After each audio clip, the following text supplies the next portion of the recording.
Hey, to change profile picture on the LinkedIn mobile application, first of all, you will have to click on the left upper corner on your profile picture and tap to view profile. From here, click on the plus next to your profile picture, or simply click on the picture, and to add the photo, click to view or edit profile photo.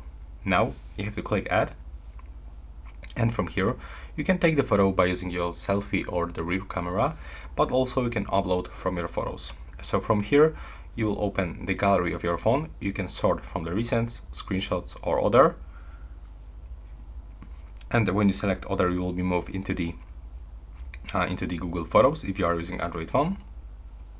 Let's say that I want to pick this one, and from here we can actually pick, for example, this part of the photo.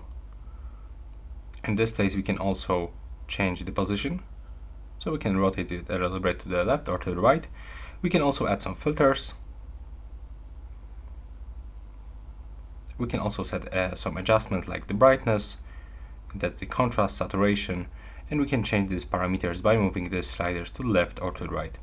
And here you can check set the visibility, so you can set it for the public, all linked members, your network, or first degree connections only. Now click Save in the right upper corner.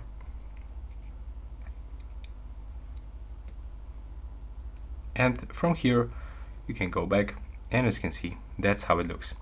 Also, you can add a frame. From here you can set original, open to work, or hiring. And if you want to apply any of it, you have to click on the right upper corner. And that's all. Right now, please subscribe to my channel and see you in the next one.